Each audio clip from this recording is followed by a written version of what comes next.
Welcome, curious souls, to a spine-chilling journey into the depths of secrets and shadows.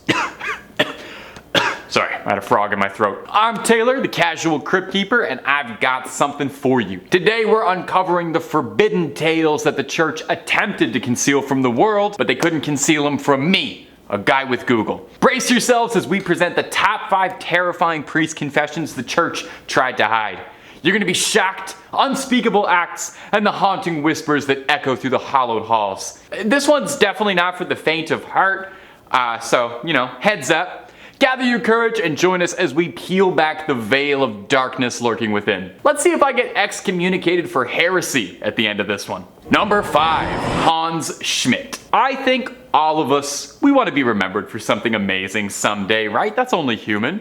For walking on the moon, for writing the great American novel. Me? I want to be remembered for being a slightly above average YouTube host for spooky internet comment. Well, Hans Schmidt, a German priest, he's certainly remembered and found himself a legacy when he became the only Roman Catholic priest in American history to face the death sentence. They probably didn't put that on his tombstone or anything though. They say that you can see the signs of darkness from a very early age. Schmidt had wanted to be a priest since an early age, funny enough, but he was also routinely caught killing animals and drinking the fluids that were inside, and would apparently spend most of his youth at the slaughterhouse. And also his Wikipedia page mentions that he had a collection of severed geese heads that he'd put in his pockets. So yeah, maybe there were some warning signs and red flags here that people really were not paying attention to. By age 25, Hans Schmidt was ordained to be a priest and served over Mass for 4 years in Germany before relocating to Louisiana. Schmidt got himself involved in some wild crimes, doing some unspeakable things that the church covered up for him. Wasn't that nice of them?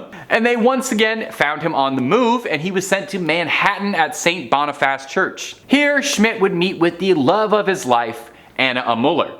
He became immediately obsessed with her, claiming that it was God's will he fall in love with her. Oh my God, ladies, don't you just hate it when a guy pulls the old, oh, it's God's will, it's God's will. Oh, all the time, eh? He began an affair with her and he held a secret wedding, vowing to leave the cloth with her. When Muller became pregnant, Schmidt knew he would be outed for disobeying the oath of priesthood. So, being a reasonable thinking man of God, Schmidt's solution was to slit her throat and remove her limbs and throw it in the Hudson River, and then went to Mass the next day. Oh, no, that's actually not very priest-like at all. Schmidt was tried, convicted, and executed in Sing Sing prison, where, like I mentioned earlier, he remains the only American priest that's ever happened to. Although from what I've learned about the guy, I don't think anyone would complain too much that happened. I don't know if this was a huge loss. And if you're looking for way more stories of creepy crawlies, ghosts, goblins, conspiracies, and basically anything freaky under the sun and above it that you can think up, hit subscribe for Top 5 Scary and don't miss a single scream.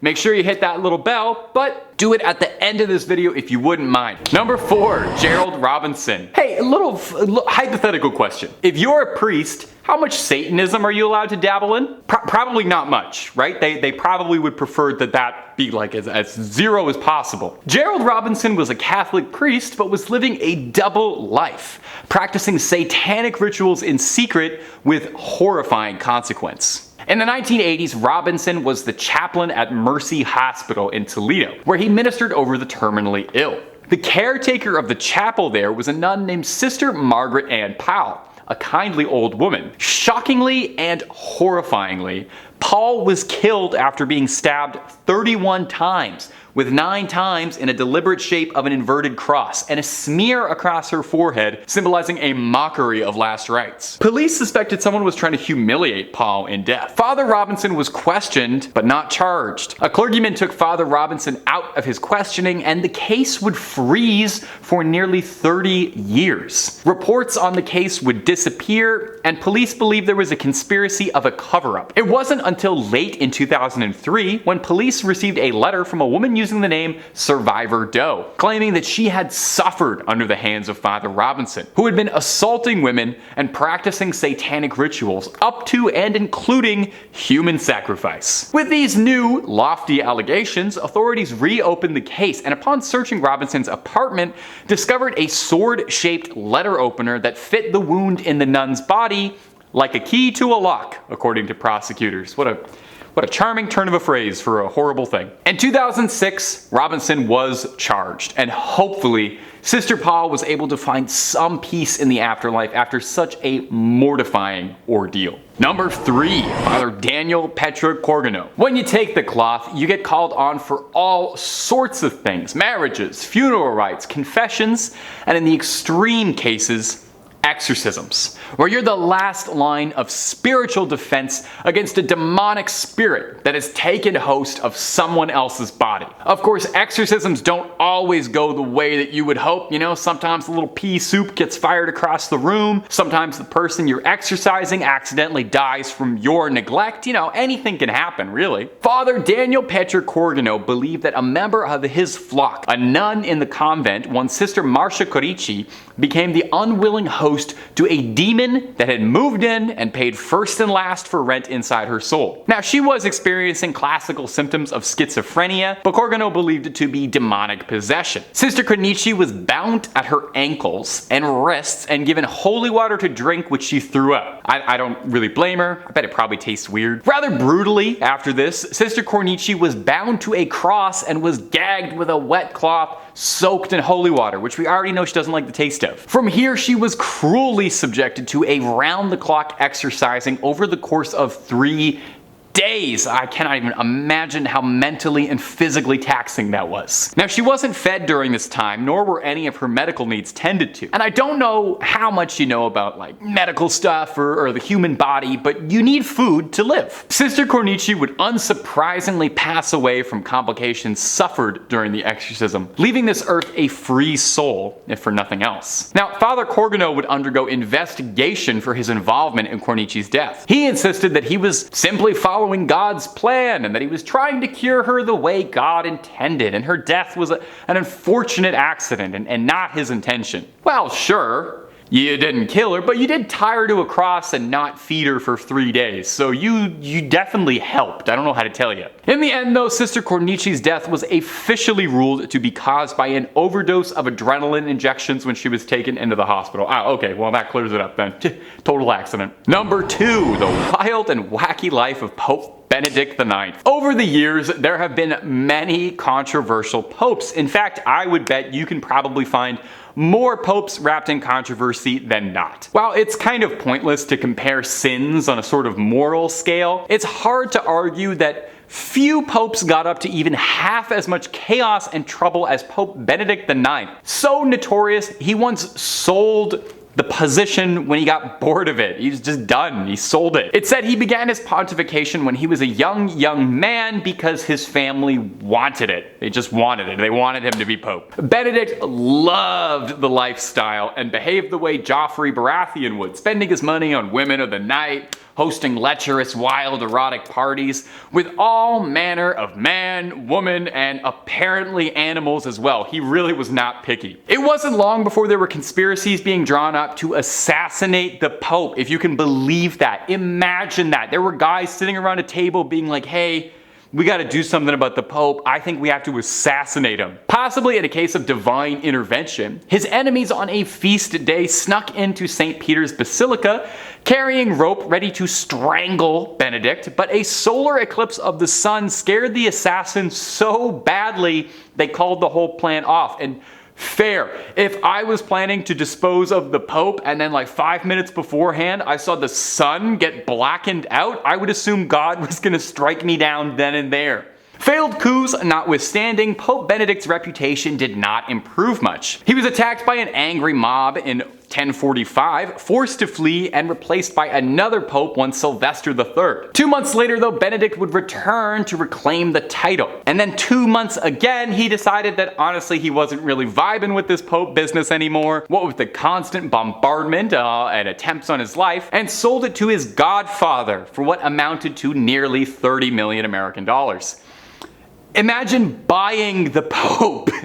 Imagine the highest seat you can have in the Catholic Church and you bought it. If you can believe it, like Emperor Palpatine, somehow Pope Benedict returned. They just could not get rid of this guy. King Henry III of Germany had arrested Pope Sylvester for being a false pope, and the godfather Benedict sold the throne to had given up the seat, admitting that it was wrong for him to buy being the Pope. It was wrong to buy the papacy. I could have told you that. Henry appointed a new German Pope while Benedict was in hiding, and then that Pope passed away mysteriously 8 months later after being poisoned, which many historians suspect Benedict had his little fingers in. So Benedict came back to be a Pope for a third time, and no one was putting up with this. Henry III sent troops to drag him out of the basilica, and he spent his dying years in a monastery where he is now remembered as one of the worst popes in history. But he sounds fun. Number 1. Oliver O'Grady. All of these people have been awful or downright embarrassing examples of priests, and yet Oliver O'Grady might be the worst of all of them. YouTube content guidelines really does not like for us to be discussing the kind of crimes that he committed, but I will say this. If I say a Catholic priest committed a crime, it's the first one that you're imagining right now. It's that one. And if you don't know what I'm talking about, you might not be old enough to watch these videos. O'Grady began his career in the early 70s and committed innumerable immoral, irredeemable acts on the most vulnerable members of his flock. By 1993, he was convicted and sentenced to a 14-year prison sentence and a $7 million settlement to the victims whose families and lives he'd ruined. However, and if you don't want your day ruined, pause this video, open up another tab, go watch a video of some kittens playing or anything. Nothing good is about to happen here. He only served half that sentence. He served 7 years and was then paroled and deported in Ireland.